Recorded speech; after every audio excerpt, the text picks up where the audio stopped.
Hey fam, it's me again. I'm coming on tonight. Hope you guys are all doing well. Happy Monday, Monday. So I'm coming on tonight because, as you guys know, I feel like I've gotten through a lot of barriers in these last weeks and I'm feeling super awesome. So I hope you guys are too.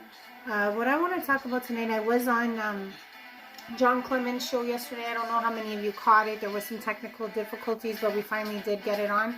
So if you guys want to check it out, I did put the link in the last video. But it was interesting because, like I said, I wanted to get to know different chosens and see where they're at.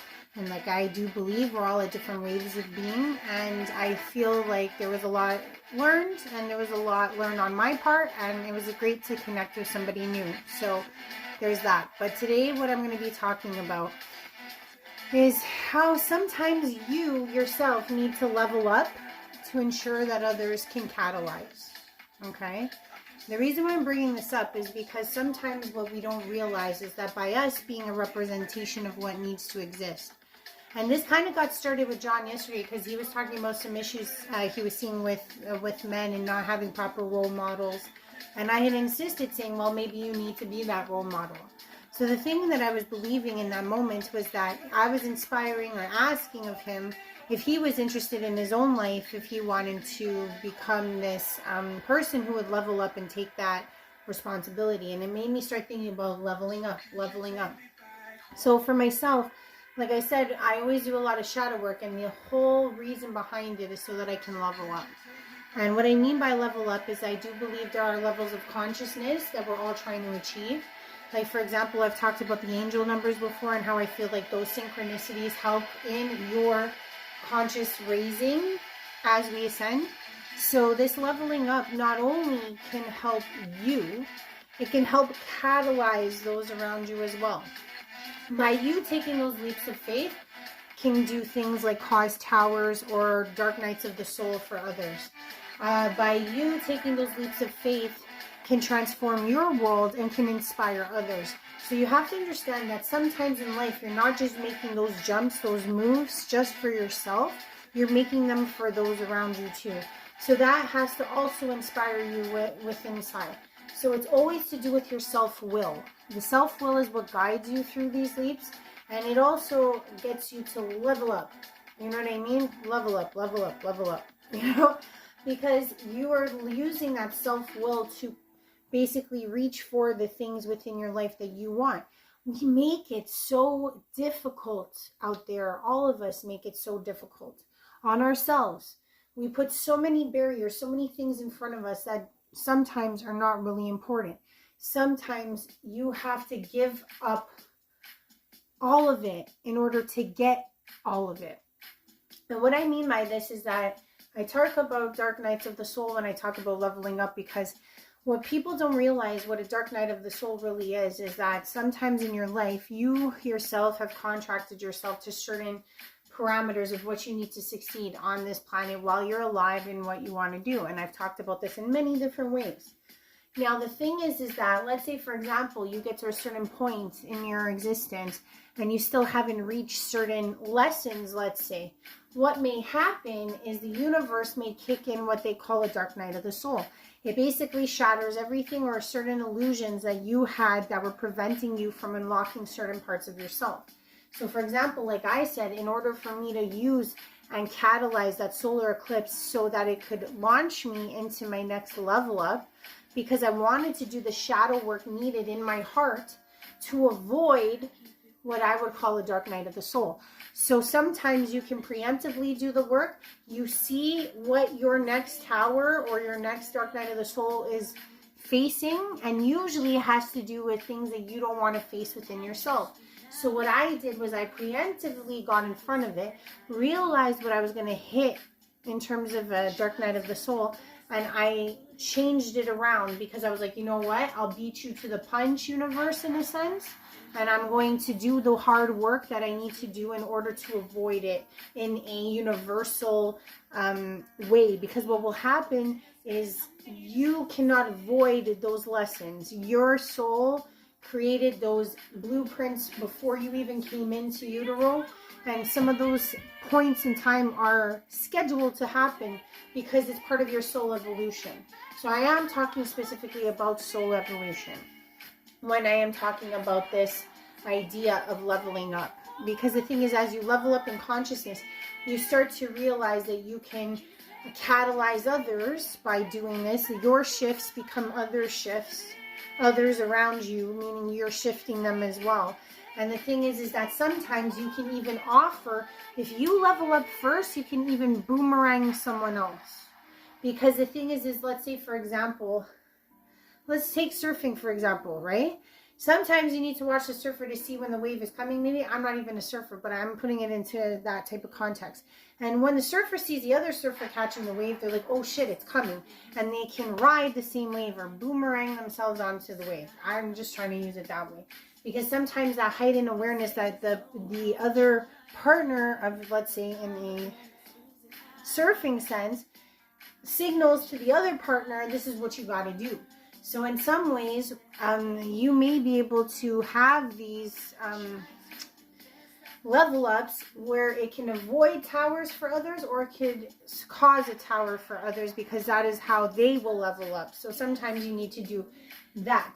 And what I will say is that when you are trying to preemptively avoid a dark night of the soul, sometimes you have to give something monumental up, something very close to the heart, very close to the chest for yourself in order to have it all. You have to give it all to have it all. You got to give it all up to have it all. And what this means is, like, if some of you guys understand those older stories about eye for an eye, tit for tat, that's a negative way of looking at this exact principle, right? When you look at it from a negative standpoint, it's like, oh, someone did something to me, so I get back at them. It's a reaction. That's all I'm trying to hint at. It's a reaction. So if you decide to use it on the light side of things, it's a giving of self that you are offering instead. Instead of an offering of malice in a negative way to get back at someone, you're actually going to offer of yourself to the universe, and the universe will in turn give you back what you offered. So if you look at your life and you realize that there are things in your life that you're like, oh, I can never give these things up. They're so ingrained in my self-identity. They make me who I am, which is a falsity. You created that persona of who you are, because it wouldn't be so difficult to give it up in the first place. Because the thing is that you're holding on to your ego, and your ego's fighting you and telling you, no, you must hold on to this, because if you don't, who will you be? That is the ego's self-identity crisis that all of us face. We don't want to let go of these monumental things in our lives because we don't know who we are on the other side. And that is the point. You must give of yourself wholly, completely, in order to receive it all. And even to receive things that you have lost in the past, perhaps. Because sometimes if you realize all, if you give it all and you receive all encompasses all. So it even means sometimes that you can reclaim things that have been lost. So I just want to put that. I use those simple equations because an eye for an eye, everyone can equate to that. That's a simple equation. So when you're doing it for the self, in the way of the self, the same equation applies, just on a positive nature. So it's like you can see how these transfers of energy are very seemingly normal when they're represented in a negative way, and we all know of those negative ways, and we're like, oh yeah, an eye for an eye, you're getting back at someone, you're using an action towards someone. But if I say to you an action of equation of releasing of self, you go, what does she mean by this? So I did want to talk about this because I feel like in this time we have to work through those illusions of ego that we're all being faced with. We constantly have to look, are we in the victim mentality? Are we blaming things outside of ourselves for the reasons of why we stand where we do right now? Or are we taking responsibility? Are we realizing where our place is in this world? Because the ego is very deceptive. Some people, like, I'll say this, if you think you beat the ego has beat you. Because the ego can always morph. The ego can always transform. I don't believe that the ego ever subsides, because there will always be new levels. Like if you, let's even look at it through id and ego. The id and the ego. I'm sure you guys understand this concept, whereas the id is like, let's say, the subconscious self of which you are truly. And the ego is that version of yourself that you've created to protect yourself from the id. Let's just say it that way. So the thing is that as equally as your id can grow, so can your ego. And your id can morph, and so can your ego. So if you say to yourself, oh no, I'm devoid of ego, that in itself is an illusion. Because then it's like your arrogance, again, is kicked in, because you don't see that you could be susceptible to the ego. So please don't ever turn your back on the ego. Always keep it at bay. Always be aware of it. It's like as if you were on a battleground. Even though you might have stabbed somebody in the background and think they're dead, don't ever turn your back to those that may come back from behind. Okay? So you have to always look at your ego in some weird ways, because it can always come back. And sometimes we don't even see it. Sometimes we have this sense of grandeur, or we feel like we're entitled. There's things that we don't even see. Others may see, but you don't see. So the thing is that I always love when people check my ego. I love those represents, because that's a way for me to mobilize myself. I am always in the place of trying to immobilize people. So please don't ever let your ego get the best of you. It's kind of like that conniving, underhanded brother that you don't want to bring to the family lunch, because they're going to steal the silverware, or they're going to take some money out of the safe. Like you just don't trust the ego, okay? Because the ego will get you every time. So please know that. But I personally find that even when we deal with these ideas of rising or to level up, there's also other things I had mentioned, which is catalyzing. Sometimes people don't realize that there's negative catalysts and there's positive catalysts, and both do great things if you utilize them in the right way. So I had expressed to you guys that I was coming off of a 21-year cycle. I had 7 catalysts, let's put it that way, catalysts designed, okay? These catalyst people in my life were designed to do one thing. I had to make a choice every time that these people came into my life and things ended horribly, that I would decide to either shut down my heart, become more full of malice, and go through life shutting down my heart, okay? Because that's what was created from these relationships. When I talk about catalyzing others, you can even look at it from, let's say, even negative relationships that you've left in your life. You can say to yourself, what did I learn from this relationship? Let's say you have had relationships where you have been left, okay? Now, sometimes what people go into is this place in themselves where they feel like they're less worthy of love. But the reality is that, let's say, out of these, let's say 4 times that you've been left, right?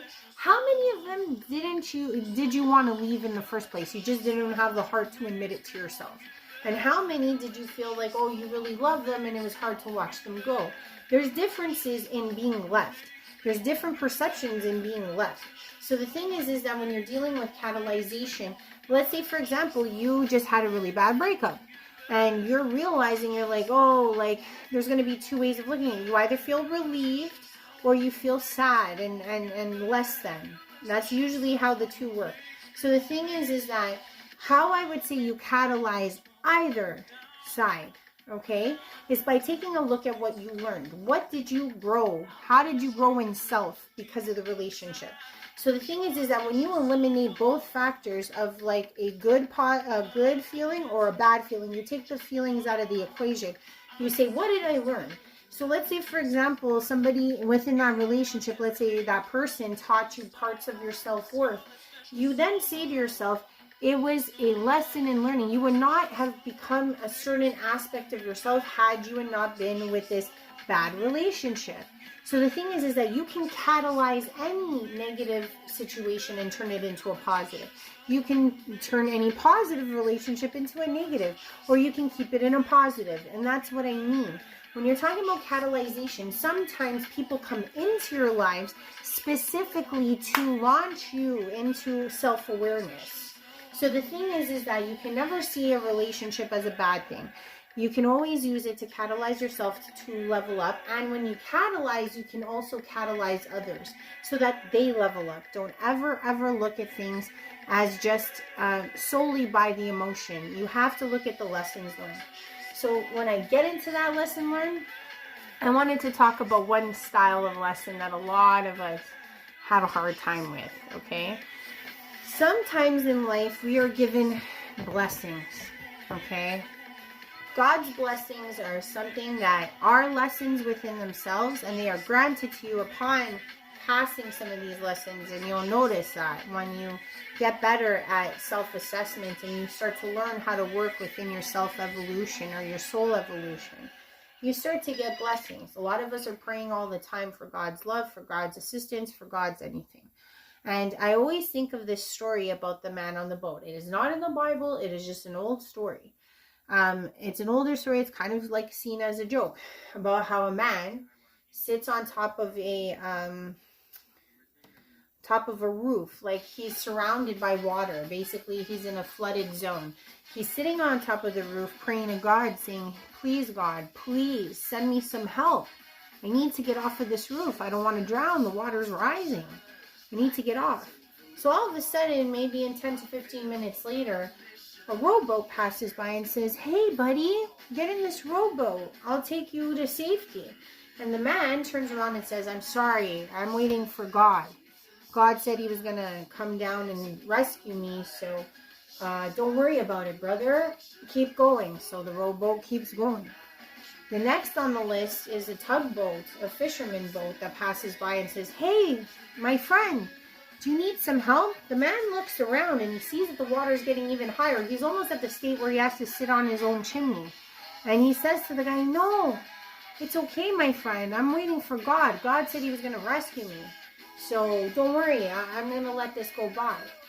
And then finally, as he's sitting, half an hour later on top of his chimney and the water's rising even further, the last boat comes and it was a motorboat.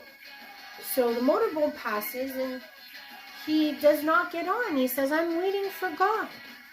So the motorboat continues. End of the story is the man ends up drowning because he never ends up getting on any boat. And when he gets to the other side and he visits God and he says to God, why didn't you send me any help, God? Why didn't you come save me? And the joke is that God turns around and says, I sent you a rowboat, I sent you a fishing boat, and I sent you a yacht.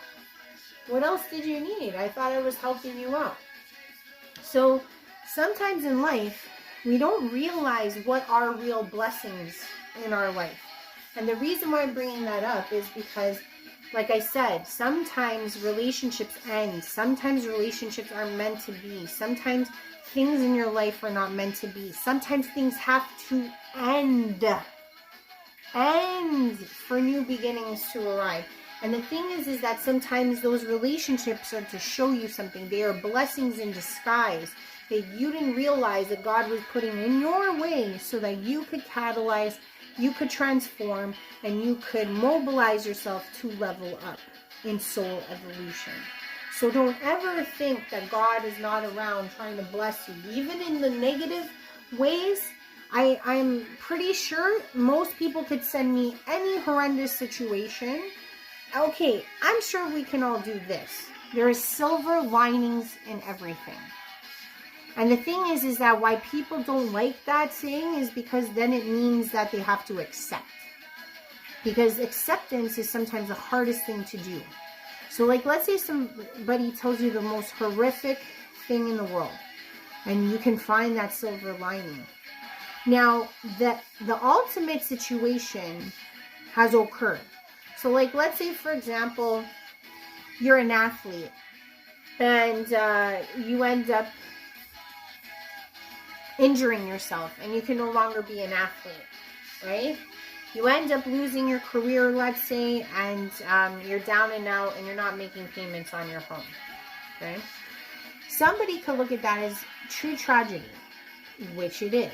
It's a very disheartening situation. It happens to people all the time. It's just a scenario I'm bringing up. Now, what you have to understand is that the scenario of this person hurting themselves, losing their job, those are inevitables. That is what has happened. That is what is done.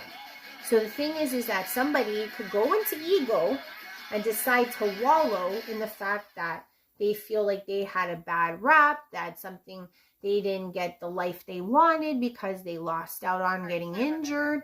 There's so many places that people can go with negative situations. Now, let's see, for example, like you don't take it that way and you tell yourself, oh, you know, like this will give me an opportunity to heal. This will give me an opportunity to go back to school. This will give me an opportunity to maybe become that teacher or that coach I've always wanted to be. Sometimes you have to see that every tragic scenario can always teach you something or traject you into a different path.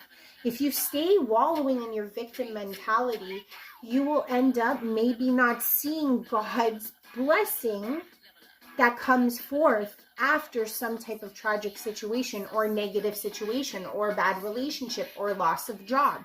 Like they say, when one door closes, another one opens, or a window opens. That's the way you should always look at life situations. Because the thing is that you never know why you're put in the situation you're in.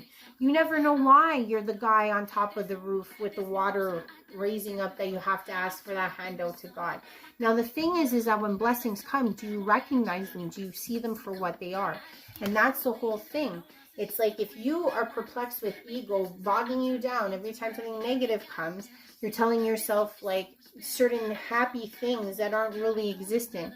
Like, let's say, for example, you're self-sacrificing. You're still living in an illusion. You feel that the illusion that you're addicted to at the moment because you feel like if you don't stay addicted to that illusion, who are you? What will you become without the illusion? And that's a very scary place to be, because sometimes those masks, those illusions that we stick to, it's kind of like that's what keeps the fabric of your id together in a sense. So the thing is that you have to realize is that sometimes you have to make the biggest sacrifices of self to rid yourself of these masks and realize that you're good enough on your own and you don't need any of this. And if you release all of this, you will see the abundance come forth for you as you. I hope this makes sense, guys. This is just a message that I want to bring forth soul evolution in every possible way. And I try to say that catalyzation is great. Use leveling up circumstances to help yourself release certain mass illusions, things that are not helping you in life. And I hope that this helps, guys, catalyze the world, figure out what it is that you can bring forth. Don't let the 3D world determine you, because you will get stunted at one level. You will never go to the next because you stayed on the same level. You wouldn't release and let go of the parts of yourself that you were intimidated to let go of, because you wouldn't know who you are if you did. If you let go of all, you will receive all and then some. So please don't ever think that you are not worth love. You are beautiful in your own right. You don't need to stick to the ego. You don't need to stick to the illusions. Go after what makes you happy, and you'll notice the world changes with you. Have a good night, guys. Love you lots.